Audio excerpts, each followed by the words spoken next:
Hello दोस्तों, आप सभी का स्वागत है हमारे YouTube चैनल फैंटास्टिक मैथमेटिक्स में। तो चलिए आज हम क्लास 10 मैथमेटिक्स का चैप्टर 4 क्वाड्रेटिक इक्वेशन में एक नया टॉपिक करने जा रहे हैं जिसका नाम क्या है, solution of a quadratic equation by factorization. तो यहाँ पर हम सॉल्यूशन देखेंगे किसका, क्वाड्रेटिक इक्वेशन का बाय फैक्टराइजेशन।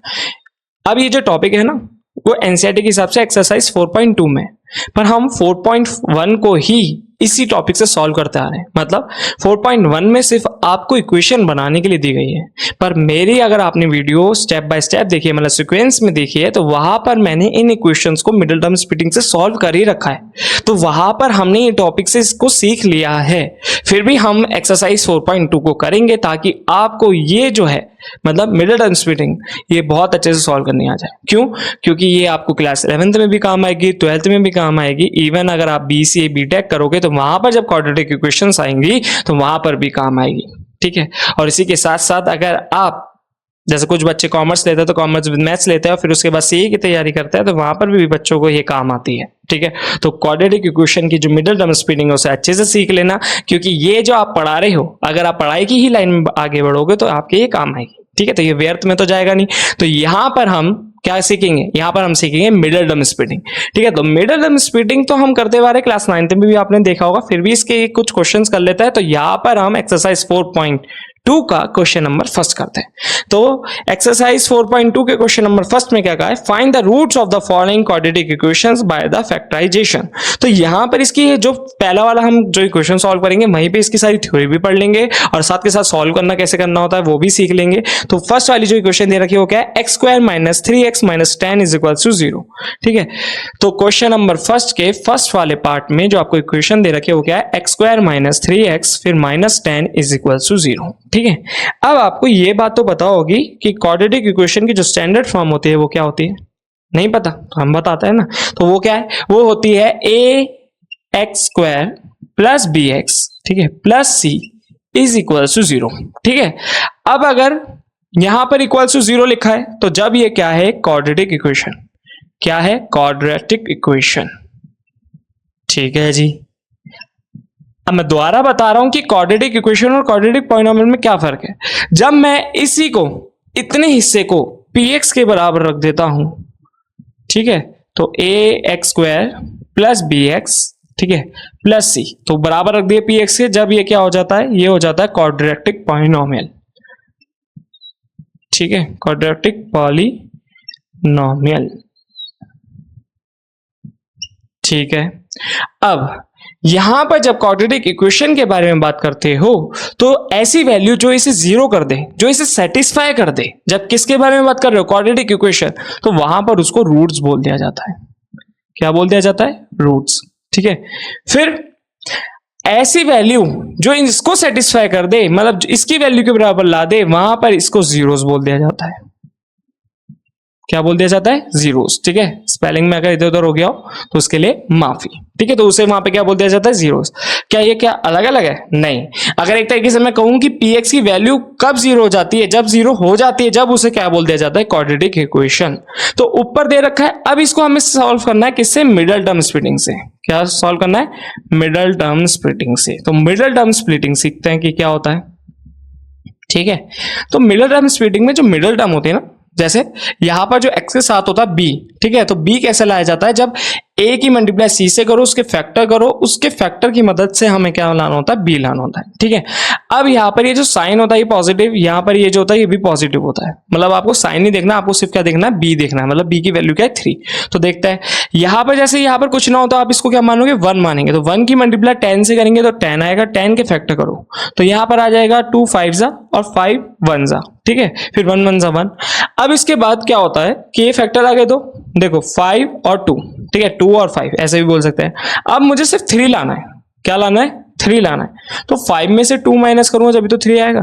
अगर आप यू करोगे 2 में से 5 जाएगा तो -3 आएगा, ये भी बढ़िया है। पर यहां पर आपको कितनी कंफ्यूजन होगी, तो ये वाला ऑप्शन ज्यादा बेस्ट रहता है। ठीक है, इतना समझ आया। तो 5 - 2 देखेंगे, 3 लाएंगे, बाकी उसके आगे साइन लगा देंगे। तो यहां पर मैंने लिखा x², ठीक है, वो इक्वेशन लिखी, फिर माइनस उसके बाद 3 को मैं कैसे लिख सकता हूँ 5 माइनस 2, तो यहाँ पे लिखा मैंने 5 माइनस 2, फिर उसके बाद x की मल्टीप्लाई करी, फिर माइनस 10 इज इक्वल टू 0। इसका मतलब क्या है कि यहाँ पर सिर्फ 3 को मैंने ऐसे लिखा 5 माइनस 2, बाकी वो इक्वेशन अगर ऊपर से देखोगे तो बिल्कुल सेम की सेम है। अब इसके बाद क्या करना होता है, ये ब्रैकेट ओपन करना होता है। जो आपने लिखा है ना 3, उसकी जगह पर आपने 5 माइनस 2 लिखा, तो एक तरीके से अगर मैं 5 में से 2 को सब्ट्रैक्ट ही कर दूं तो वो वही लिखा जो ऊपर है। तो जब आप सॉल्व करते जाओ है ना, तो चेक करते रहो कि क्या वो ऊपर वाला आ रहा है या नहीं। अगर कहीं पे नहीं आ रहा है तो वहां पर आपने उसे गलत करा है। अब ये जो माइनस है इसकी मल्टीप्लाई इससे करो, मतलब इन दोनों नंबर से, और x की भी इन दोनों नंबर से मल्टीप्लाई होती है। बहुत डिटेल में बता रहे हैं, बहुत आराम से करेंगे, ठीक है। तो 5 की मल्टीप्लाई इससे करेंगे, माइनस से तो -5, पर x भी तो है तो x की भी मल्टीप्लाई, फिर माइनस माइनस प्लस नंबर लिखो, फिर x लिख दो, फिर -10 इज इक्वल टू 0। अब ये क्या हो गई, 4 टर्म आ गई। देखो 1 2 3 4, ठीक है। 4 टर्म कैसे आ गई, क्योंकि देखो ये जो साइन होता है ना, ये क्या होता है टर्म्स में डिवाइड करते हैं, ठीक है। जैसे ये प्लस माइनस, तो इसके बीच में कितनी टर्म है, 1 टर्म है, तो इन्हें टर्म्स बोला जाता है। तो ये 4 टर्म आ गई, इसको 2 2 में डिवाइड करो और कॉमन निकालो। कॉमन का मतलब क्या होता है कि जो दोनों में आ रहा हो, तो दोनों में ये देखो इधर x आ रहा है, तो जब मैंने x निकाला तो x बचा, फिर माइनस, अब मैंने यहां से x निकाल लिया तो बचा क्या 5, तो ये हो गया x माइनस 5। अब इन दोनों में से क्या कॉमन आ रहा है, तो देखने वाले को अगर दिख जाए तो यहां से कॉमन आ रहा है 2। कैसे, क्योंकि 10 को मैं लिख सकता हूं 2 इंटू 5, ठीक है। और ये जो 2x लिखा हुआ है इसको मैं लिख सकता हूँ 2 इंटू एक्स, तो देखो 2 कॉमन आगे नहीं आ गया, मतलब जो दोनों में आ रहा हो, तो यहाँ पर मेरा क्या आएगा प्लस का 2। प्लस का 2 क्यों निकाला है, क्योंकि देखो अगर माइनस का निकालोगे तो ये वाला साइन चेंज हो जाएगा, पर मुझे माइनस ही चाहिए, तो प्लस ही निकाल लो तो वो ज्यादा बेस्ट है। तो यहाँ पर आ गया x, फिर यहाँ पर क्या होगा प्लस माइनस माइनस ही आएगा, 2 5 जो बचा हुआ होता है, जो यहाँ बचा उसको तो आगे लिख दो, है ना। जैसे 2x में से x बचा तो मेरा यहाँ आ गया। अब 10 की जगह पर यहाँ पर मैंने 2 तो बाहर निकाल लिया, 5 बचा तो वो यहाँ आ गया इज इक्वल टू 0। अब उसके बाद देखो ये आ रहा है, अब देखो ये प्लस ने 2 टर्म्स में डिवाइड करा, अब इन 2 टर्म्स में कॉमन क्या आ रहा है x माइनस 5, तो x माइनस 5 को बाहर निकालो, तो इस पूरी टर्म में से जब x माइनस 5 बाहर आया तो ब्रैकेट लगाओ तो x बचा, और इस पूरी टर्म में से जब x माइनस 5 बाहर आया तो क्या बचेगा प्लस का 2 इज इक्वल टू 0। ठीक है, बहुत डिटेलिंग में चल रहे हैं क्योंकि क्वेश्चन नंबर फर्स्ट ही करेंगे, बाकी क्वेश्चन हम बहुत जल्दी जल्दी करेंगे। ठीक है, ये मैं आपको इतनी डिटेल में क्यों समझा रहा हूं, क्योंकि आपको समझ आ जाए, मुझे तो आता है। तो x minus 5 is equal to 0, ठीक है, x plus 2 is equal to 0। अब यहां पर आ गया x इज इक्वल टू 5 और x is equal to minus 2।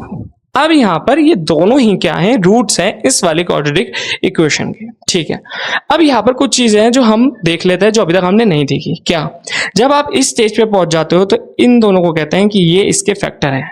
आपका ना अब एक चीज काट दी जाती है जो पहले कराते थे, मतलब डिवीजन करवाते थे, मतलब एक बड़ी वाली इक्वेशन को छोटी इक्वेशन से डिवाइड करवाते थे, उसमें ये बहुत काम आते थे। मतलब जब अगर मैं इसको इससे डिवाइड करूं, मतलब इसको इससे डिवाइड करूं तो आंसर में ये आएगा, और अगर इसी इक्वेशन को मैं इससे डिवाइड करूं तो आंसर में ये आएगा। ठीक है, जैसे ये इसके क्या कहला जाएंगे, लीनियर फैक्टर। लीनियर फैक्टर का मतलब क्या होता है कि देखो जैसे मैंने 10 लिखा तो 10 इज इक्वल टू 2 इंटू 5 है ना, अगर मैं 10 को 2 से डिवाइड करूं तो आंसर में 5 आता है, अगर मैं 5 से डिवाइड करूं तो आंसर में 2 आता है। ऐसा ही यहां पर होता है। तो ये होते हैं इसके लीनियर फैक्टर, किसके, इसके। तो मैं ऐसे भी लिख सकता हूं कि x स्क्वायर माइनस 3x, ठीक है, माइनस का 10 इज इक्वल टू यहां पर क्या आया x माइनस 5, ठीक है, x प्लस 2। ये डिटेलिंग की बात है जो आपको पता होना चाहिए।